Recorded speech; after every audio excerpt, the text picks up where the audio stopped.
So a very warm welcome to everybody this evening.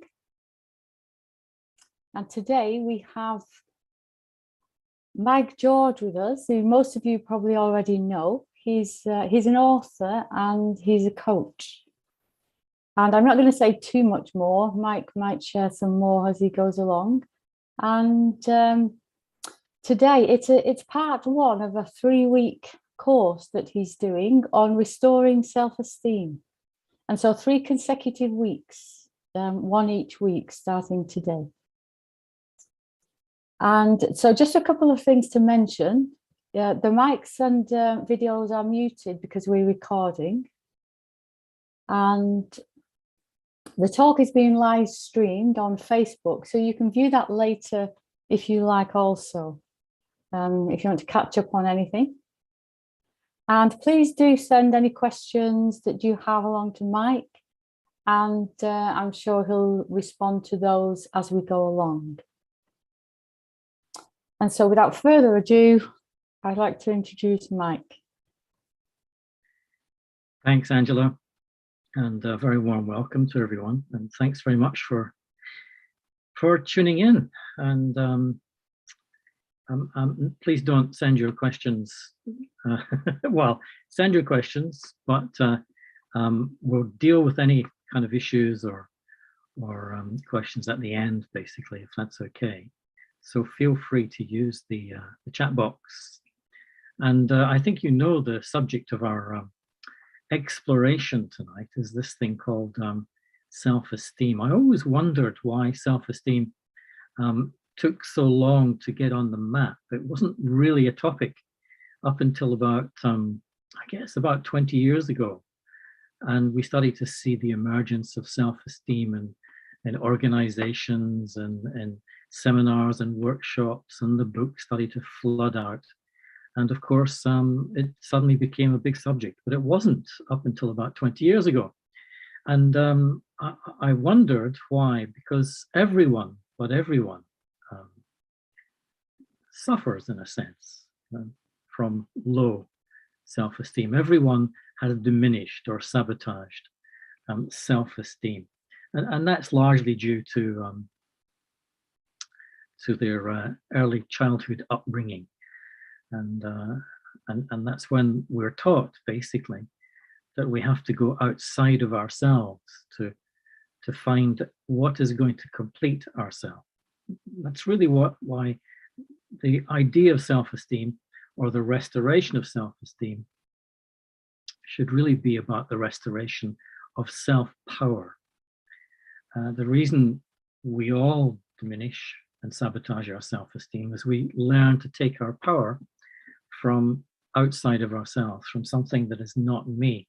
In other words, we live from outside in instead of living from inside out.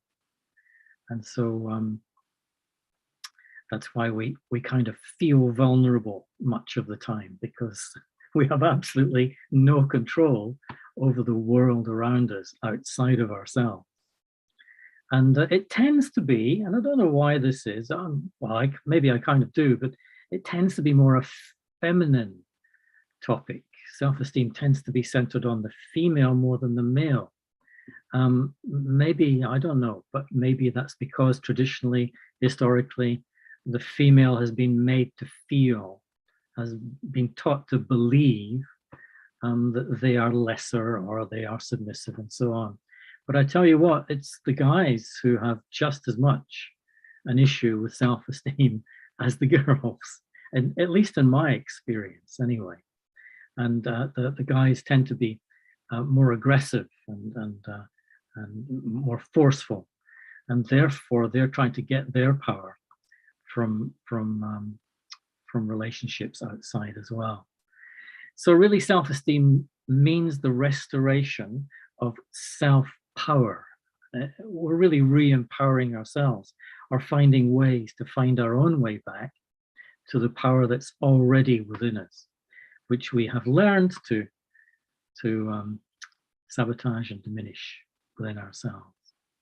So my plan is to take you on a little journey and explore this subject with you, and explore the different dimensions of self-esteem, and different ways to restore it, to strengthen it, to bring it back up on the inside.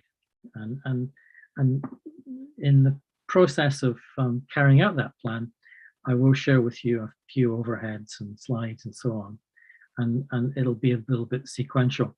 So if you want to take notes, feel free to take notes, and I think you'll find it quite useful if you do so. So let me take you down to strawberry fields, and I will bring up the steps in our journey. Let me get rid of that, and let me get rid of this. Self-esteem, week 1. What you might learn, and it's up to you really, ultimately, it's up to you what you will learn. It's not up to me, I'm just sharing my experience or my insights into this particular subject. And I try and do that fairly slowly because I know that there are translators out there and who would appreciate that I don't speed up and get too fast. But during the course of the next 3 weeks, we'll explore what self-esteem is exactly, and at least my definition of it. You may prefer to differ, and so that will be up to you to redefine, to play around, to mess around, and I would highly recommend that you do that. And then in that process, we're going to see why we have all learned to sabotage our self-esteem. And we have, literally all of us, learned to do it in the world in some way or other. It's different for different people, and of course it'll be different for you. So you need to work out what you are doing to sabotage your self-esteem. And then we'll explore, as we're going through our 3 weeks, how we restore it. And I mean, the word completely is there. It's quite a challenge to restore it completely, but at least to strengthen it, to build it up, and to restore it to as best that each of us can. But to restore it completely would make you absolutely, utterly perfect forever. Well, why not? Why not? Shoot for the stars, as they say. And then the fourth thing that we'll do is how to maintain or sustain it on a daily basis. And I'm going to share with you a number of practices which I've used, which have helped me, and hopefully you can adapt those practices to your own particular situation, to your own particular personality as it is today. So 4 methods I'm going to share with you during the course of the next 3 weeks is number 1, method number 1 is to change the way you think. That requires you become more aware of the thoughts that you are creating. No one else is creating your thoughts, but you. And as you become more aware, you will see what you need to change at the level of your thoughts. And so I'm going to show you how to do that, basically, or at least one way that you can do that. I'm going to explore this idea of challenging your beliefs. Now, most of the beliefs that we have absorbed are in our subconscious. In other words, we're not really aware of them, but they're running our life. And I'm sure this is not a new idea for many of you, but it's about surfacing into our awareness, our beliefs and belief system. And we'll look at where these beliefs have come from, essentially, and where they're being strengthened from as well. And then how to challenge them, how to change them, how to find a deeper level of truth that goes beyond belief, being beyond belief. And the third method is the creation of affirmations. And this is how you can work from outside in. You can work from outside in, but essentially you're using the inner resources of your own mind to create affirmations, and then to repeat those affirmations in a way that they embed themselves within your consciousness or your subconscious, basically, and they have the effect of strengthening you or restoring some of your power from inside out. And then finally, the fourth methodology I'm going to share with you is a practice of meditation. And this is the idea of realization or self-realization. Ultimately, self-esteem is really a sign, or a lack of self-esteem is really a lack of self-realization. Ultimately, it's already there. Your power is already there. Yeah, your perfection, your completeness is already present within your consciousness. However, we have to, in a sense, allow that realization to come to the surface and to know it, not to force it, yeah, not to manage it, but to allow it to come to the surface. And this is when we go into the deepest territory, the practice of meditation, and then really it's spiritual territory. Yeah. And that just will remind you that your self-esteem is a natural, healthy state of being. It sounds simple, but it's not quite so simple in practice, as we shall discover. So self-esteem, esteem means estimate, to estimate, esteem, they have the same roots essentially, but it's the foundation. It's the foundation of self-value. When you feel you are of value, you feel valuable, that's your self-value. The foundation of that is self-esteem. Self-respect has its foundations in self-esteem. Yes, when you feel respectable, you're able to receive respect from others without needing it, without wanting it, without being dependent on it. You just naturally feel it. Self-worth, again, is worth, value, esteem, estimate. They're all kind of connected. You can see they're all connected. So self-worth is almost the same thing, really. It's when you feel worthy. You feel you have worth, except you don't think it. You might feel it slightly, but you don't need to think that you do. Self-confidence has its grounding, its bases in self-esteem. In other words, if your self-esteem is low, your self-confidence will be affected in some way or other.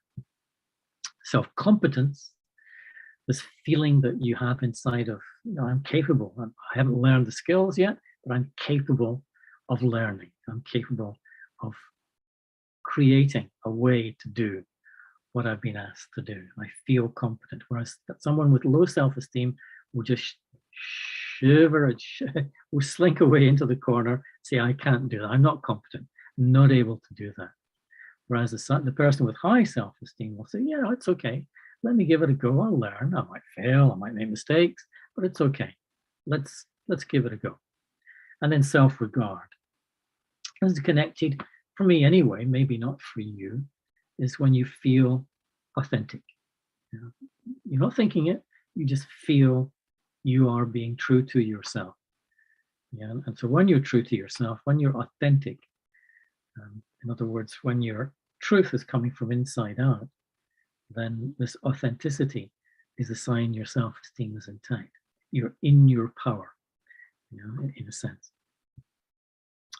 So let's do a definition of self-esteem and see if this works for you.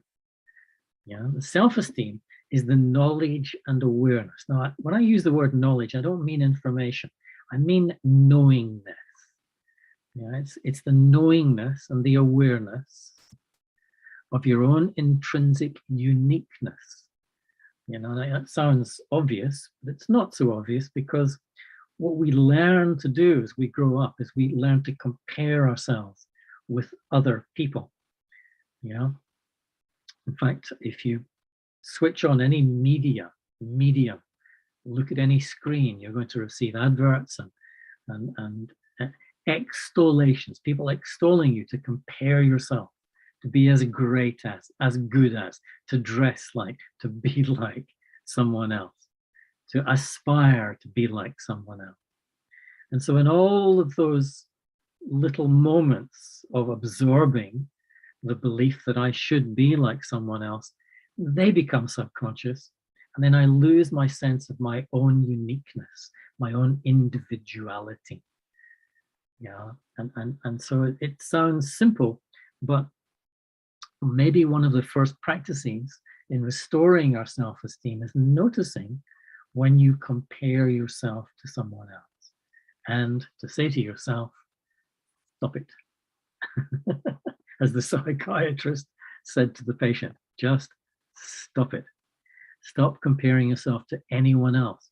And don't forget but the one thing we all have in common, and that is we are all unique. Yeah. The second thing you're knowing and you're aware of is your own beauty. I don't mean the beauty you see in the mirror in the morning. And in fact, it's very hard not to evaluate the image as beautiful or not so beautiful. It's really hard not to make your self-esteem dependent on how you look, basically. Every day, we're surrounded by images in billboards and adverts on TV, etc. It's called the beauty myth. I'm sure you've heard of it, which really says if you're not drop dead stunningly beautiful, then you will not be successful and you will not be happy. That's essentially the message. And so we're always looking to beautify ourselves. Whereas real beauty, and really beautify our appearance, real beauty is when you walk away from someone having encountered another person and you said to a friend, wasn't that just a beautiful thing they said, or wasn't that a beautiful thing they did? And really what you were pointing at in that moment was their character, not their appearance. And we all have the potential to beautify our character, except it's not something that you do, it's something that you already are. You already have a beautiful character, a character that expresses its own beauty. But the problem there is that if you try to, then, well, it's better than nothing, but it's going to diminish in a sense. When you think you have to, then you're putting pressure on yourself, and therefore you are diminishing yourself. Whereas your natural beauty, your beauty as a being, as a human being, it's already there, it's already present. And really it's just a question of allowing it to come to the surface, a question of revealing it, more than restoring it in a sense. It's a question of revelation. And we'll get more into that as we go on. And of course, the third thing in our definition of self-esteem is the knowing and the awareness of your own value. Now, how do you get to know your value? It's primarily, value has different levels. And one of the levels is in the context of relationships. When people say, good job, thank you. Well done, you're great. It's so great to have you around. I really feel your value in the team. And so people will tell you your value. But the problem with that is that we tend to be very good at sabotaging ourselves. And we either say, nah, that wasn't me. That was luck. That was a fluke. That'll never happen again. And so we diminish ourselves. Or else, on the other side of that coin, we say, are you sure? Just tell me again. Can you tell me again how really? And so we go searching, seeking for someone to tell us how valuable we are or were in that context. So you do get to know your value, but someone with high self-esteem will just say thank you and move on. Thank you for letting me know and move on. Thanks for the feedback, and they move on. In other words, they're not diminishing themselves and they're not needy. And so they're in the third space. They're in that space of thank you, appreciate it. They give back some gratitude and they move on. But the deepest knowingness and awareness of your value is a knowingness, a deep knowingness of your value as a human being. Yeah, that's all I can really say. It's a feeling you will have that comes from deep within and comes to the surface into your awareness. You know your value. You don't need to talk about it. You don't even need to think about it. It just arises naturally. Maybe you've had that feeling occasionally in your life so far. Most people, it's just an occasional feeling that is fleeting as the world vies for your attention again. So when your knowingness and your awareness is intact of these three aspects of yourself, you don't think it. You don't need to think it. You never think it. That leads to the question, which many people ask, can you have too much self-esteem? In other words, can you think about it too much? And You do meet people, and it seems like they have high self-esteem. They seem very together, very confident, very, very capable, very respectful too. They seem to have high self-esteem. And so you've got to be careful here, because what high self-esteem really is the ego in disguise. You know, that person will let their arrogance show through. It's likely to show through. So you can't really have too much self-esteem. It's not in that ballpark, if you like. You either have it or you don't, or it's diminished. And for most people, it's diminished a little. And the reason for that is that they're taking their power from somewhere outside themselves, from other people, from a position, from possessions, etc. And that's what we've learned to do. That's what we've learned to do. So, first exercise to rebuild, to build up your self-esteem, is to do with what's called self-talk. In other words, your thoughts, how you're thinking. So there's 4 stages to this little process, and you might want to practice this and play with this in your own time, in your own way, in your own context. First of all, we have expectations, and our expectations are biased. They're usually biased by our belief system or by memories. We expect certain things to happen in certain ways. That leads to thoughts which you could call self-predictive thoughts. And if someone's self-esteem is low, then they're going to start thinking of ways of avoiding. And so, in a sense, what we're looking at is what we perceive as a risky situation. You know, for example, I'm asked to speak in public, and I get very nervous. I don't like speaking in public. And so I'm thinking I cannot speak well in public.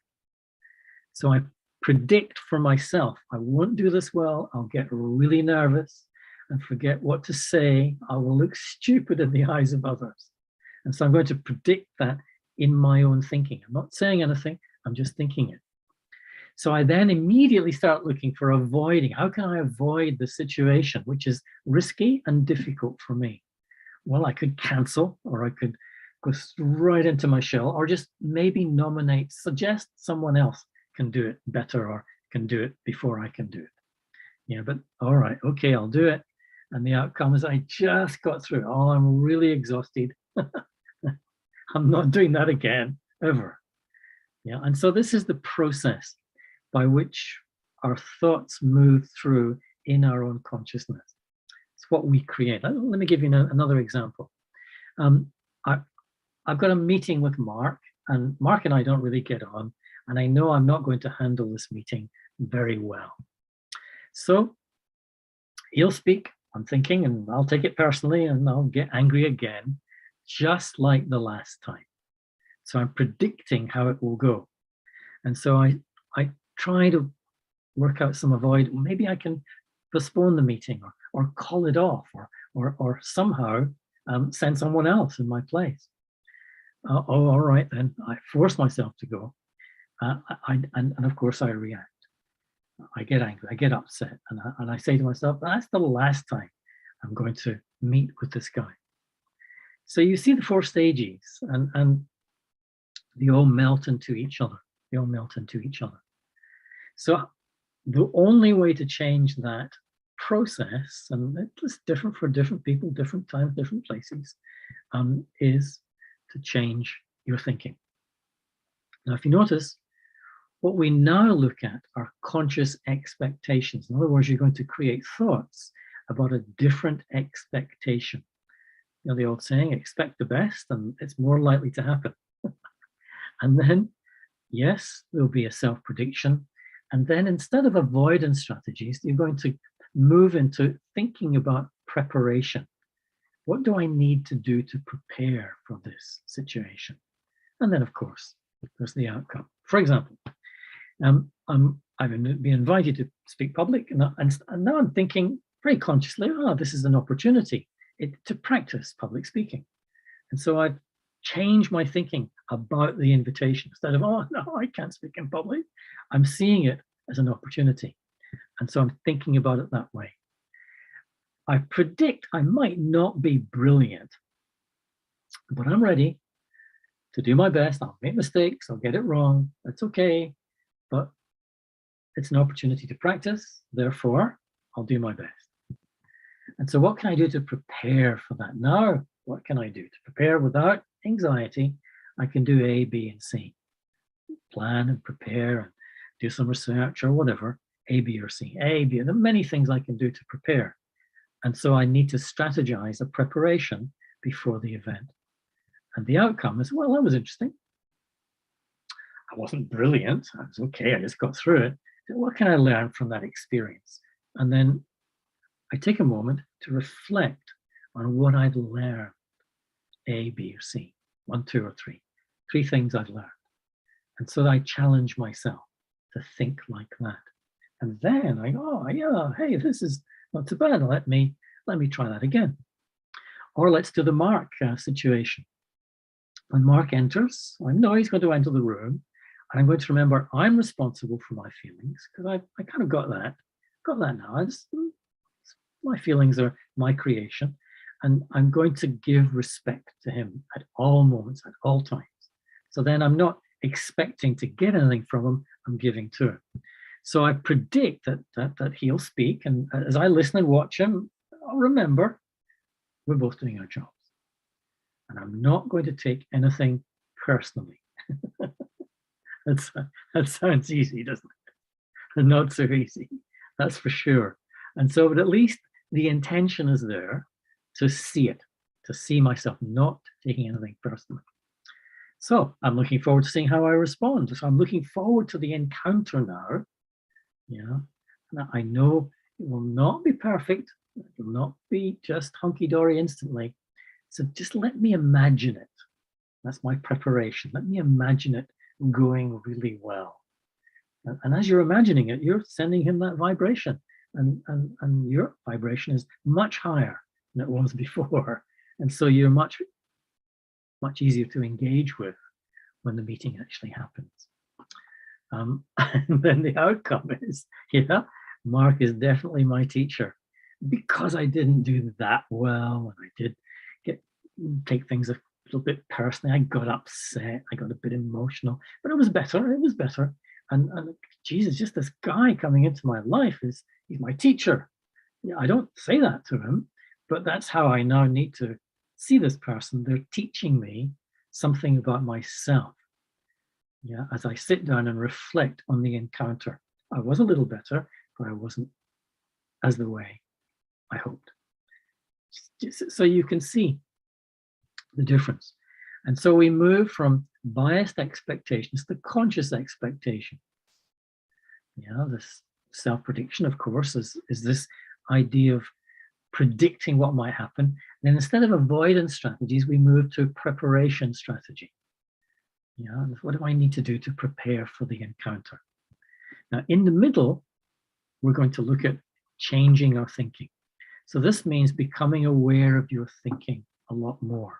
And there's many ways to do that. You can keep a diary of your thoughts, or you can talk to someone about the challenges you face, and then you'll express and realize the clarity or the depth of your thinking about the situation. But you become more aware. And so be curious. That requires curiosity. What am I thinking about? Why am I thinking about it? And then once you've established your thoughts on the top line there, what do I need to cancel? What do I need to replace? Cancel and replace. And for that, I need to be creative. In other words, create a different set of thoughts before the situation or this event or this encounter actually happens. And then bring it into action. And so try and enact what you've been thinking. Hey, you're going to fail, you're going to miss, you're going to not be so good to begin with. And so it's going to take a little bit of commitment to keep going, yeah, to be able to allow yourself to make mistakes, allow yourself to get it wrong, but to keep going. So be curious, be creative, be committed. And unless you are all of these 3 things, then nothing much is really going to change. But you could describe this as a kind of inner work, the inner work of strengthening, yeah, your self-esteem, because your self-esteem is being diminished primarily, well, secondarily, really, due to your thinking about things, the way and how and what you are thinking about other people and situations. Yeah. So if you're going to screen grab one particular page, this would be the page to screen grab. And if those of you who don't know what a screen grab is, it just means pressing a few keys on your keyboard and then grabbing this page, memorizing this page, because this contains our first methodology, if you like. It's good. So I hope everybody's okay and not too shocked. So let's go a little bit into the history of the journey, in a sense, of how self-esteem is shaped and formed. And this is not new to many people. It's an early development. Our self-esteem is shaped when we're between the ages of 2 and 5, they say. But of course, I think it's right up into your teens. You've got things shaping yourself or damaging or sabotaging or allowing things to interfere with your self-esteem. And so that's why it's not just learned beliefs, but it's also your life experiences. And you see someone change overnight sometimes when they're teenagers, and they suddenly go right inside themselves because something happened on the outside which shocked them, which was very sudden. And so their self-esteem has gone right down, and they've withdrawn, basically, because they can't face the world. So you see this occasionally in some people. But essentially, for most of us, our self-esteem is shaped by parents and the family around us. And that's where we learn a set of beliefs about ourselves. It's when they tell us about ourselves. You're a pretty little girl, or you're a handsome little, or you're an ugly little boy, you can't do this, you can't ride a bike. And we learn to create a set of beliefs or belief system about ourselves, which really goes into our subconscious. It kind of lives in there, creeps around in the dark corners of our subconscious, throwing up energies called thoughts into our mind. And then, of course, there's teachers. Our teachers, are through our education, they give us another set of beliefs about ourselves and about how we are in the world, how we should be in the world, how the world works. That's where we learn how the world is. And a lot of it is, well, it could be challenged very quickly. To anyone who's very aware, especially recently, we would be doing a lot of challenging about how the world is meant to work.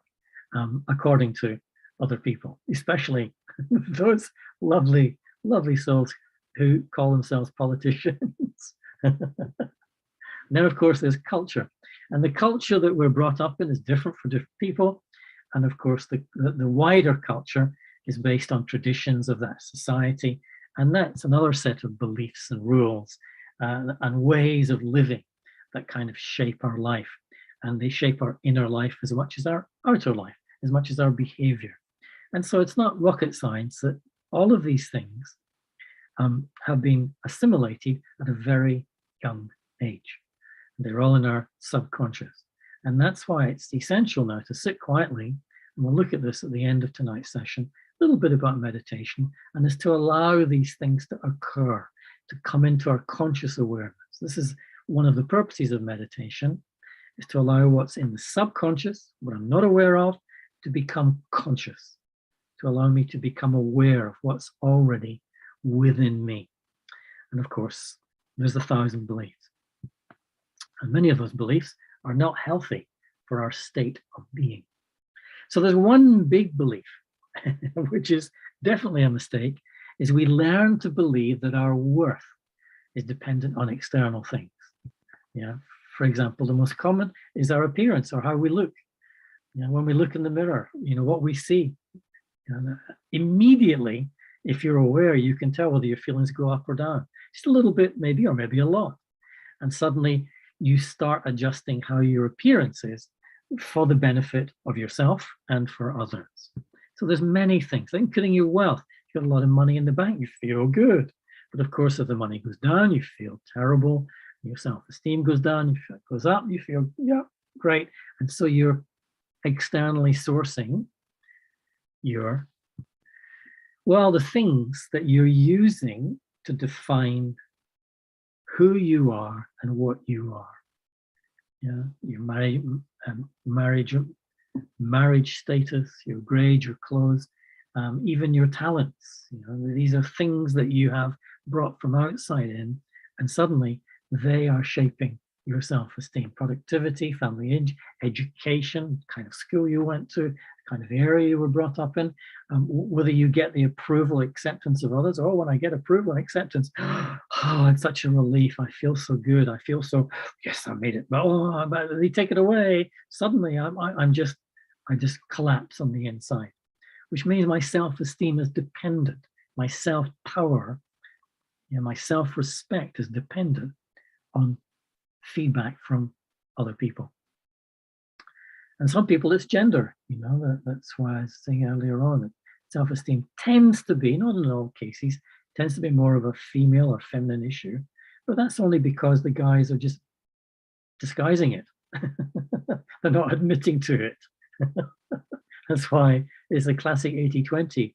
Whenever I do a stress management seminar, it's 80% women, 20% men, because most men don't want to admit, I get really stressed, really anxious on the inside, whereas women tend to be much more honest.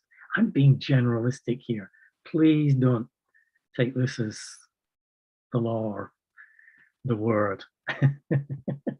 And then, of course, there's position and status. And we see a lot of people taking their sense of power in their life from their position. And as soon as the position disappears, they crumble on the inside, they diminish on the inside. And maybe you've had a parent who's done that, or someone close to your family, or you see it publicly all the time as well. So what we've learned to believe is that our worth is dependent on external things. And this is the basis of the consumer society. Yeah, and this is the basis of a society which is built on consumption. And our life is built on consumption, unfortunately. That's the way it is. And that's one of the reasons why self-esteem has become such a big issue, because we are dependent on what we consume, in other words, what we take from outside, to how we feel on the inside. We've become that dependent. Yeah. So when you see it, you laugh and you say, oh, what am I doing? And it's no big deal, really. Except it's just a question of changing the way we think and the habits that we've created over time.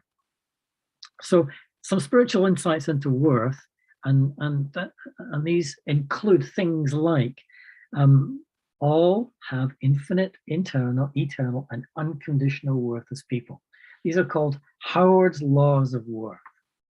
Yeah, now that sounds really big and wide and great and unlimited. And so it's important to play with that idea. Everyone has innate worth already buried within their consciousness. Yeah, worth is not comparative or competitive. In other words, someone with high self-esteem doesn't compete to get ahead of anyone else. In other words, to get the prize before someone else, and never compares with other people. They don't need to. They're complete and okay within themselves. The externals neither add to or diminish worth. Yeah, but we use them to diminish our worth. When our worth is based on what's external, we're using what's external to diminish our worth, but we don't notice it. It's a little bit like a drug. The drug addict notices only when they need more. And so we need more to give it the same level sense of worth. The worth of a person is infinite and unchanging. In other words, at the very core of our being, that worthiness is always there. Yeah, it's always present. It cannot be taken away, but we lose awareness of it. We lose, in a sense, our connection to it. Not that we're separate from it, really, but we lose our awareness. It is veiled over by those external things we've become dependent upon other people's approval, the image in the mirror, the car we drive, etc. Worth is stable and never in jeopardy. Even if someone rejects you, your worth is still intact. That's hard to imagine for many people because they feel so bad when they feel rejected. But your worth is still intact on the inside. And sometimes you hear individuals' experience, or people's experience of I realize that it doesn't matter what people think about me or how people accept or reject me. I'm still me. I am still me. And I can be me without being affected by what they have said or what they have done. And you sometimes hear that. And it's kind of like a proof that it's always stable. It's always there. You don't have to earn it, and you don't have to prove it. It's already existing. It's just a question of recognizing and accepting.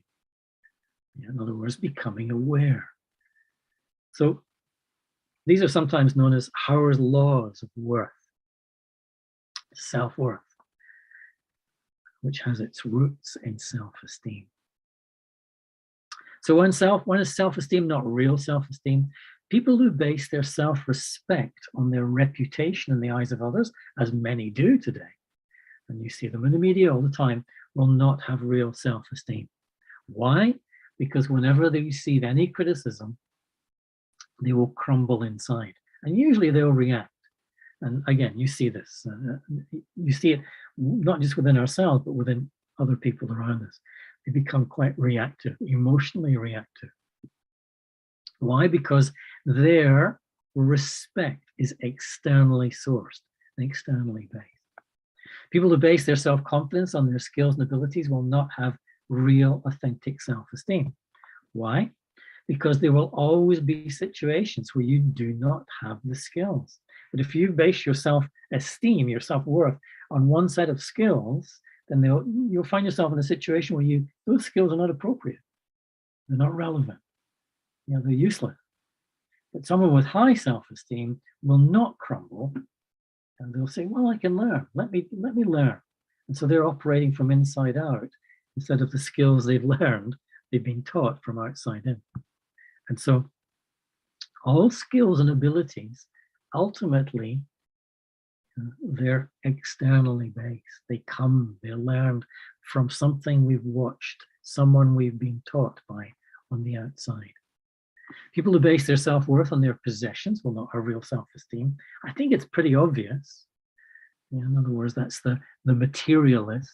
Why? Because your possessions can leave you at any moment. And of course, many of you already know the truth. The real truth is that you don't actually possess anything, ultimately. That's easy, isn't it?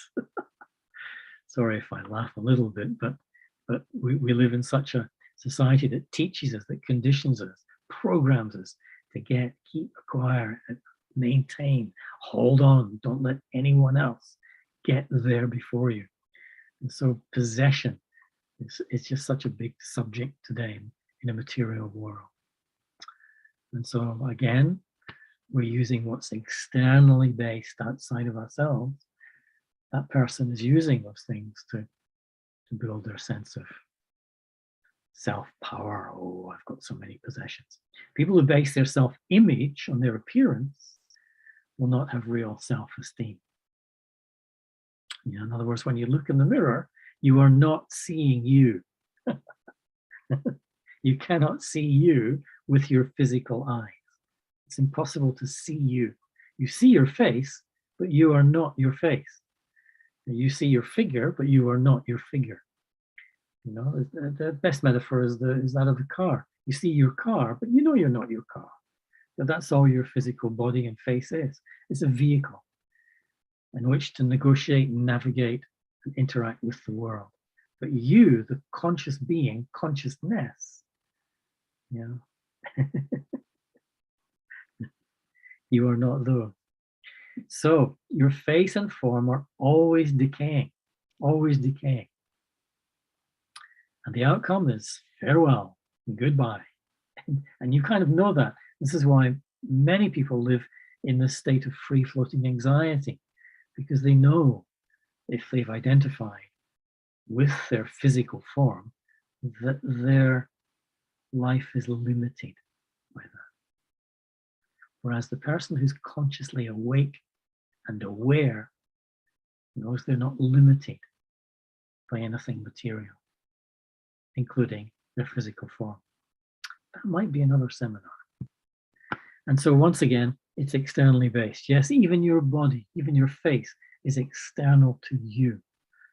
It's very close to you, but it's still an external aspect. Anything material is externally based. So what distinguishes people with high self-esteem? Number one, the ability to solve problems rather than just worry about them. But some people are so proud that they worry a lot because they have the belief system in their consciousness that worrying equals care. It means you care. Just to worry about someone means you care about them. So I better tell them. If I don't tell them, they might think that I don't care. If I don't tell them, I worry about them. And yet worry is fear. Worry is suffering. Worry is the diminishment of my power. The ability to take reasonable risks. If you don't take risks, you don't grow. If you don't take a chance, you won't grow. And that's why I did that exercise earlier on. These are risky scenarios, situations that we're going into every single day. It's different for different people. So take risks. But if it's really difficult, do the preparation of changing your thinking around that situation. The ability to maintain positive attitude towards yourself in the face of others' criticism. Not so easy.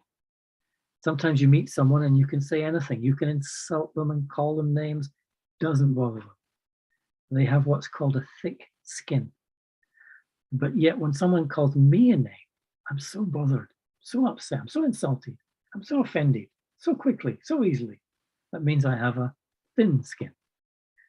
So it might well be you have to practice asking people to call you lots of names, to insult you, to thicken your skin.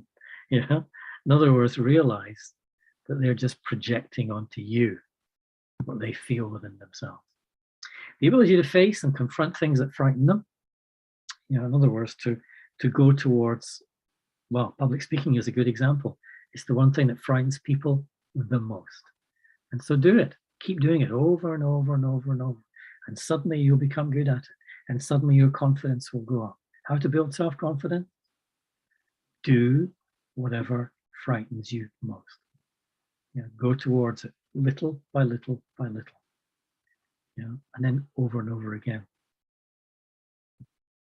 They nurture themselves. They give time to themselves. In other words, they take time out to meditate, to be quiet, to go for a walk, to breathe. In other words, they take care of themselves. Yes, their body, but primarily their consciousness. How do you take care of your consciousness? Well, we've done one exercise, changing the way you think. We're going to do another exercise in the next part of the course, which is changing your beliefs and belief systems. And then we'll do another exercise again, based around meditation. And all of these are aspects of nurturing yourself, as well as rebuilding, restoring your self-esteem. They never emotionally react to people or situations. Again, that's easy, isn't it? In other words, no reactivity. In other words, nothing you can say can trigger their emotions. They don't get angry. They're not scared. They're not sad. They're very level-headed. You might think that's boring, but don't judge it until you've tried it, until you've been there. Going there sounds difficult. That's why people judge it so quickly and say, no, I'll never be like that. But you can go there if you want. And you will notice when you're there that you feel very stable, very authentic, very real as a human being. But don't believe me. See for yourself. Go into the territory for yourself. And then they're consistent in their attitudes and actions. In other words, their consistency is predictable. Their predictability, which you would say is boring, but it's when they're consistent that they're predictable. But notice that they never think. In any of these, with any of these traits, when you're actually expressing these traits, these aspects of yourself, and you don't think to yourself, oh, I must have high self-esteem. My self-esteem must be intact. Yeah. It's just not something that occurs in your mind. The traits of self-esteem, nothing can hurt them, can't be offended. They're very humble. They're very caring, very confident. They give respect. In other words, notice most of these traits are traits of giving. So they're very giving. I am forgiving, and then they don't want anything from you. You know, someone who has high self-esteem will not want, expect, try to get, manipulate, control, and get anything from you. They don't need to, because they know that their real power comes from inside out, not from the acquisition of things from outside in. And so the 4 practices that you might want to integrate into your life, which will help you, and I'll go more into this in detail as we move through the course, is that there's number 1 is meditation. And of course, this is the primary method to cultivate your own self-awareness. In other words, awareness of what's going on within your consciousness. In other words, to become less and less sensitive, less and less easily triggered by events and people around you. And then that combined with contemplation, in other words, the study of spiritual wisdom. Yeah, and there's so many books and classes and retreats and gurus and speakers now that you can source insights and ideas, deeper issues, deeper aspects of consciousness that will help you, give you clues about what's going on within you. And so it's all about building your self-awareness. And these are internal practices. Yeah, they will lead to aha moments, and you will go, oh yeah, now I see, now I understand, now I know what to do. And application is doing it. It's putting into practice the things you realize from the practice of the first 2. Sitting quietly in a corner and contemplating, meditating. Aha, now I get it. Now I see. Okay, let me see if this works in real interactive life. And then find an area in your life to make a contribution. Get the energy moving outwards. Get it moving away from you. Give of yourself without wanting anything in return. That sounds easy theory, but it's not so easy in practice, because all our habits tend to be, not everyone, but tend to be the acquisition, the getting, the acquiring, the keeping, the possessing, the owning of things. And that's what is really blocking us. You know, you can't acquire contentment, happiness, fulfillment, satisfaction. These are not things that are acquired. Momentarily maybe, but they're not going to be lasting and be authentically deep, coming from inside out, whatever you call on them. And these are the external. So it's a balance between the internal and the external, these practices, which help you in many ways. But be patient. Be patient. Don't rush it. Don't force it. Don't expect things to be happening instantly. This is perhaps how you feel right now, or maybe you did last week or last year. You know, you looked in the mirror and you didn't like what you saw. And then this is what will happen during the process that I'm kind of describing. During the practices, there'll be moments when you look in the mirror and you see someone, wow, yeah, I feel so good. I'm seeing a reflection, I'm reflecting. And in the reflection is someone who's stronger. You know, these are representative of what's going on inside your consciousness, essentially. So that eventually you begin to know yourself and appreciate yourself as you really are, you know, as you really, truly are. It's just that you've forgotten and lost awareness of who you really are. Yeah. So next week, we're going to change old habits and look at some of the beliefs and belief systems that are underlying these habits. We'll look at some small practices that can make a big difference, things that you can do on a daily basis that might help you to rebuild your self-esteem, and then how to use meditation as a way of restoring self-esteem. So we'll look more closely at the process of meditation progressively in the next 2 weeks. So thanks for tuning in, and I'm sure there is as many questions as there are answers that I've supplied. So let me come out of the screen share. And if you've got any questions separate to this evening's session, please, there's my email there. Feel free to email me and ask away. I'll do my best. And remember that I'm always going to say to you, please don't just believe a word I say. See for yourself.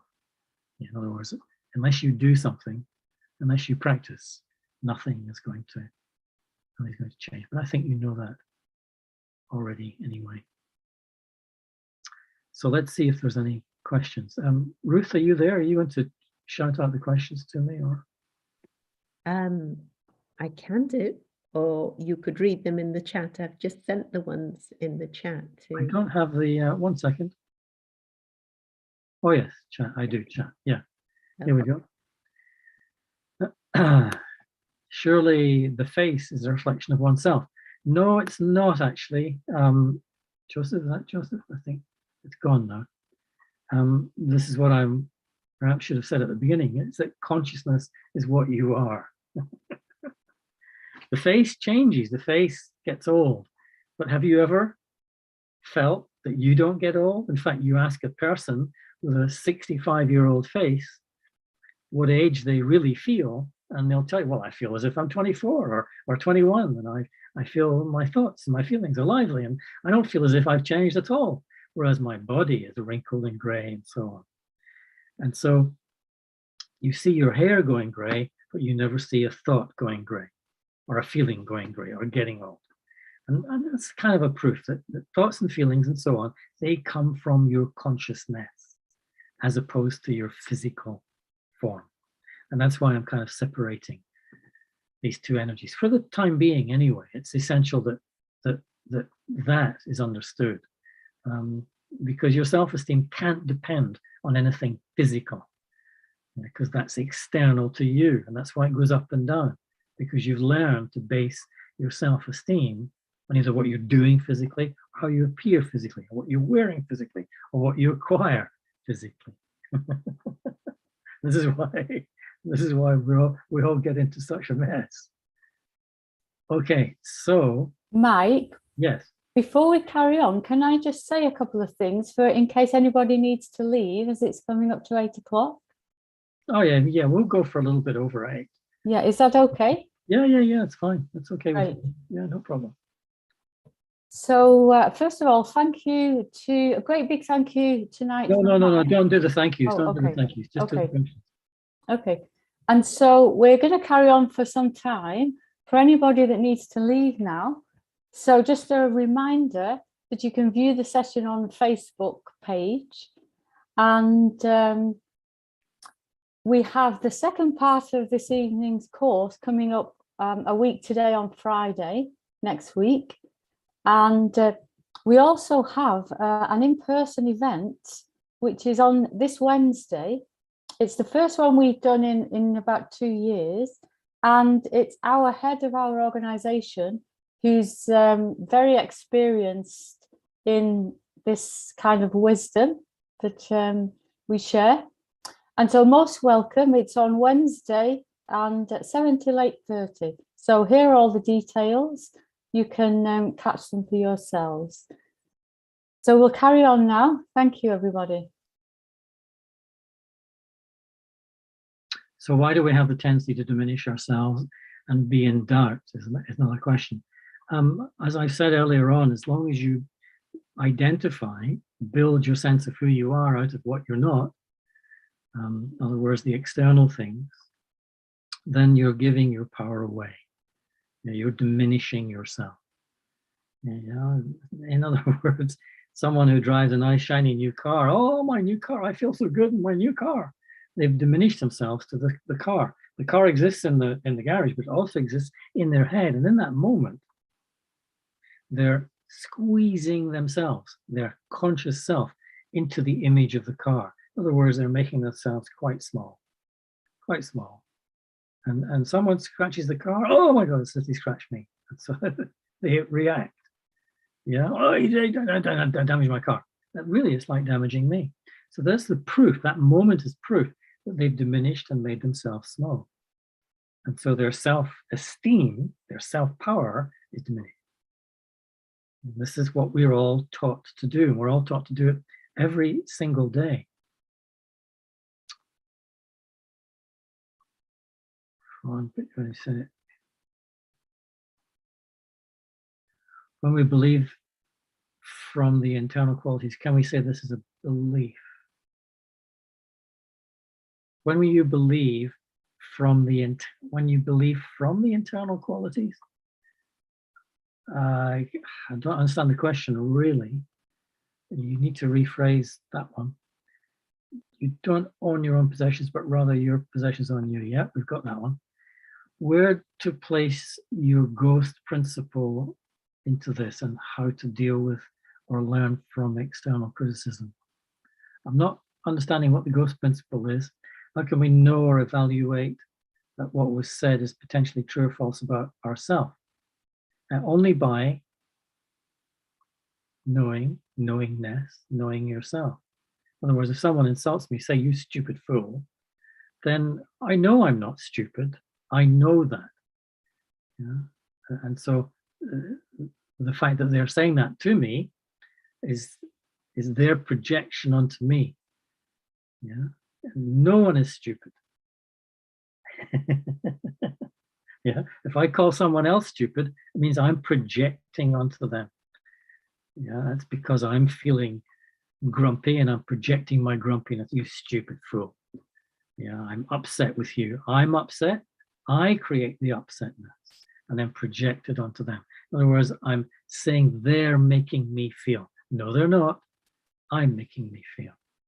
So ultimately, it doesn't matter what people say or do. It doesn't bother me. I'm still here. I'm still here to give, to respect, to give regard to whoever is doing whatever. Even to the guy right at the beginning who was swearing at me on the chat box. Excuse me while I laugh a bit. Surely the face is a reflection of oneself. We've done that one.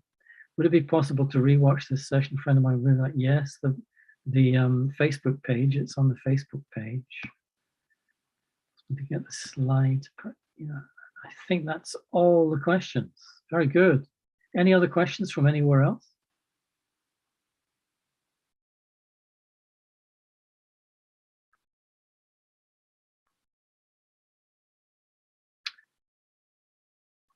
Okay, so I think that's it.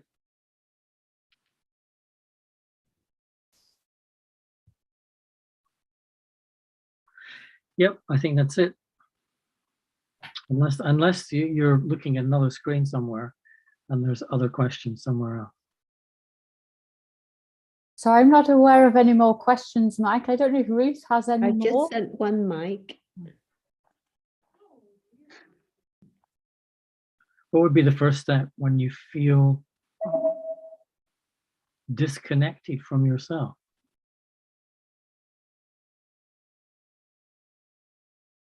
I'm not quite sure what you mean by disconnected from yourself. You can't actually disconnect from yourself. It means you're connected to something else. In other words, there's more of a connection. In other words, the football fan is watching the football fan, so they're very connected to what's going on in the game. But they're still themselves. It's not possible to disconnect from yourself. That's impossible. But your attention can be grabbed by something else. And so you latch on to someone else. You're attached to something else in that moment. What feels like you're disconnected, And so just notice what you're attached to. Notice what's getting your attention. Notice when you feel disconnected, what it is that's pulling your attention away. And then let go, and you notice that you are fully aware of yourself. But most people, they like to be attached, or they are like their attention to be stolen, or they go looking for someone to do something that they can go, oh, look at that, isn't that what, oh, look at that, and look at that. They're addicted to distraction. And that's the world we live in now. Is, you know, you go to a screen, you open up and you look at a Facebook page, and you're addicted to distraction, to the images and so on. And so you're feeling more connected sometimes to what you're watching on the screen than you do yourself. But you can never really fully disconnect from yourself. You know, it's not possible. It's not possible. It hurts sometimes to see low self-esteem in other people. People I care about. I would love to know how I can help them to build their self-esteem. What's the best way to do that? First of all, rebuild your own, in a sense. You know, repair whatever needs to be repaired within you. And that's really what we're talking about here, is restoring your own self-esteem. Then that will have an effect on those around you. And the effect will be either a subtle one, a silent one, whereas they will feel better about themselves because they're getting that feeling from you. And then ultimately that will empower them to do the same for themselves.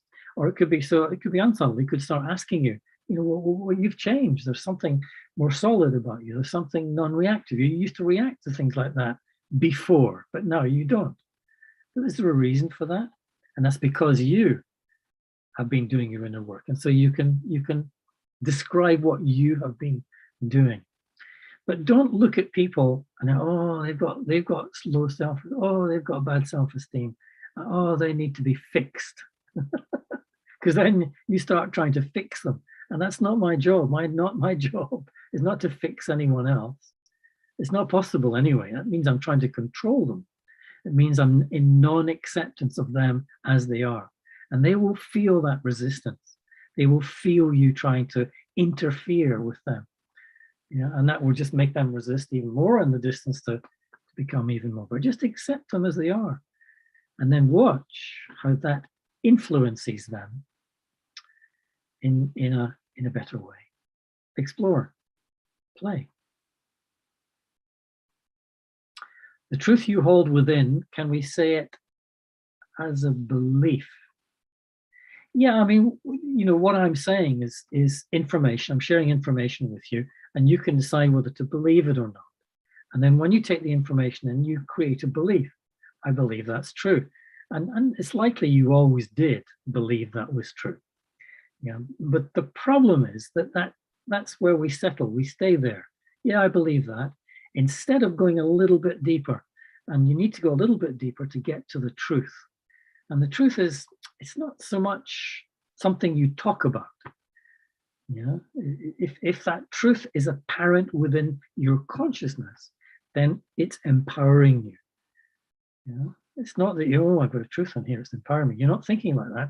It just, you start walking in a certain way, in a certain direction, and you feel empowered. Yeah. Whereas those who just stick with a beliefs are static things. They're stuck. This is what I believe. Oh, you have to believe that. Why don't you believe what I believe? And so they're holding on to their belief. And so they're using the belief to give themselves a sense of security, sense of support and stability. Yeah, I'm not saying that's right or wrong, but I'm saying there's a deeper level of truth, which is not static, which is dynamic, which is changing, which is moving, upon which you can build a deeper level of stability, of security. It's a stability and security you won't think you even have. You will just have it. Yeah. Whereas when it's a belief, then sometimes you need to think about it. You need to talk about it. You need to convince other people to, or check it out with other people and see if they believe the same thing. Yeah. So it's interesting. We'll talk more about belief and truth in the next session. My thoughts feel so ingrained. How do you begin to challenge and change such negative thoughts when they feel like who you truly are? Well, you know, I shared that exercise with you at the start, and that's how you work with your thoughts. You become more aware of your own thinking. And you know you can change your thinking if you want. I mean, it might be habitual, but you can change your habits. I'm sure you don't have the exact same habits you had now than you did 10, 15, 20 years ago. And so you can develop new habits, new ways of thinking, if you are prepared to do the work on the inside, you know. And many people aren't. They're quite comfortable being uncomfortable. Yeah, they're quite comfortable being unhappy. And that's okay. That's fine. That's all right. Until you're ready to do the work of changing yourself, changing what you create, what you produce in your own mind. I have more than 30 years of carrying self-belief. I was told by one of my parents that I was worthless and a useless person since I was a kid. I got to continue with my life, my professional life, but I struggle to have healthy relationships. I wonder whether such long-term old beliefs can be removed. How long will it take me? How can it be achieved? Yeah. So when you achieve it, just the slightest little teensy weensy bit of change, you feel, why stop here? Yeah, just change one thought process or one habitual line. Just change the way you see something. Yeah, just one insight. And you go, oh, God, blimey, aha, never saw it like that before. And then keep going. Why not? Why not? And you can change anything that's going on inside if you want to. But the problem is people don't really want to because they've built their nest. They've built their comfort zone. Yeah, from old beliefs. They're comfortable with it because that's what mom and dad said. And I've been in that nest and so that belief system since I was knee-high to a grasshopper. So you're asking me to come out now? Oh, I don't know if I want to. And most people don't. They don't really want to. And they won't until they have to. Until the pain is so great or the suffering is so great that they have to. Yeah. And so I'm saying is you don't have to wait until that moment if you want to do the inner work just now. But know that your self-esteem, you've learned to believe your self-esteem is dependent. In other words, your self-power is dependent on something outside of yourself. That's what you've learned to believe. And that's why there's stress, there's sorrow, there's suffering, frequent moments of which you've learned to tolerate, no problem. Keep tolerating if you want. Yeah, but that's why. Yeah. And so you change that when you're ready. Yeah. You mentioned accepting others as they are, but how do you do that? Be open to them without being affected by their energy. Practice. Just accept them as they are. And notice when you're affected by their energy.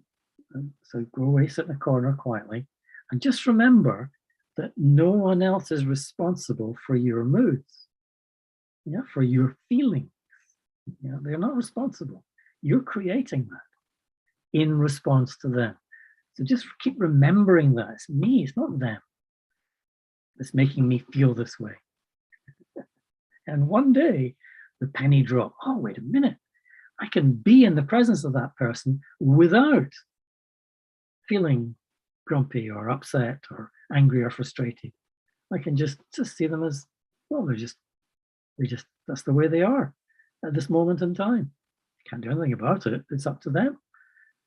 Like I'm saying to you, it's up to you. I can't do anything about you. I'm just sharing my journey. I'm sharing what I've kind of realized. And then it's up to you to take it away if you want to. You don't have to. And do it with it what you want. It's up to you. And so when you're feeling the energy of the other, you're upset by it, it means you're going to start to try and interfere with them, to fix them, to control them. Oh, stop doing that. That's making me feel. That means you're under their spell. You're disempowering yourself. Yeah. And they'll see that. They'll notice that, oh, I know how to control. I know how to get you to react. I know how to be to get you. I feel as if I'm, and so they feel as if they're. But the day you stop reacting to them is the day they'll stop trying to press your buttons. Yeah. And that begins with acceptance, just accepting them as they are. You don't have a choice, actually. You can spend your whole life in resistance, in fighting, or you can just accept people as they are, as you meet them. And so it's a very clear choice, actually. My thoughts feel so ingrained. How do you begin to challenge and change such negative thoughts when they feel like, oh, so we've done that one, yeah. Just a little bit on the end of that is that there's no negative or positive about thinking. There is just thinking, just thoughts. Don't think to yourself, oh, I'm such a negative thinker. I should be more positive. And suddenly you're in a tension between being here and I should be there. And oh, I'm not there. I'm here. I'm there. I'm there. I'm here. And so you're lost in a tension between positive and negative. And that becomes good. But I'm a bad person. I'm always negative. Oh, I should be a good person. And this tension, it's going to drain your power, drain your energy. So there's no such thing as positive or negative. There's just thinking. Now, what's the quality of my thinking? That's the question. What's the quality? Is that thought leading me to feel okay? To feel okay. And that's not easy because you've been using substances, other people's presence, your job, your possessions. You've been using them to feel okay. That's why you've gone up and down when something happens to them. And so just look at your thoughts, be aware of your thoughts, and very slowly you'll begin to see you have choices. Oh, why am I thinking like that? That's not productive. That's not generating a feeling of calmness, a feeling of peace, a feeling of strength, not generating that. And so, well, what would? Okay, I'm curious. What would be a way of thinking about things? So now you're teaching yourself, you're learning yourself. It's all in you. It's all in you.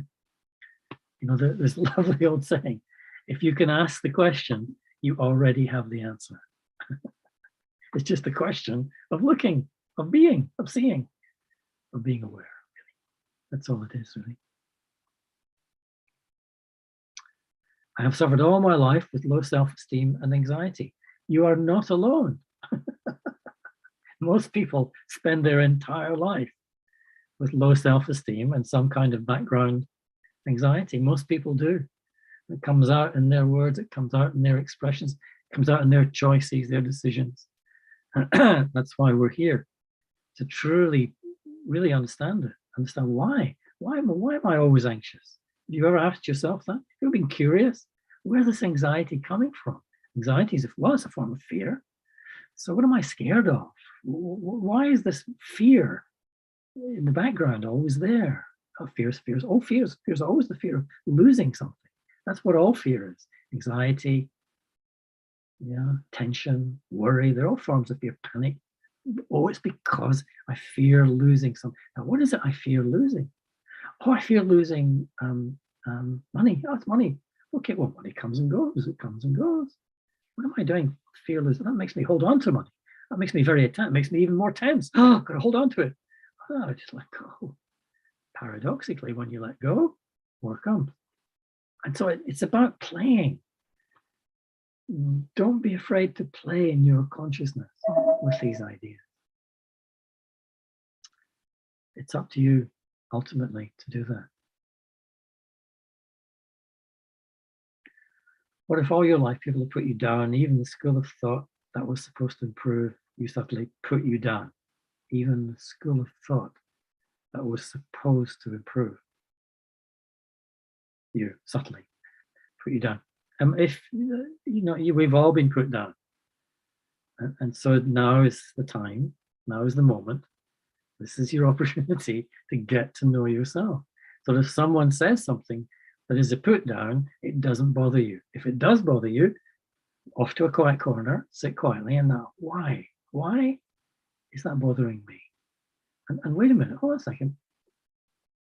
That means I'm dependent on them saying nice things to feel okay. I'm dependent on them to feel okay in myself. Wait a minute, that doesn't make sense. Because that means I'm not free.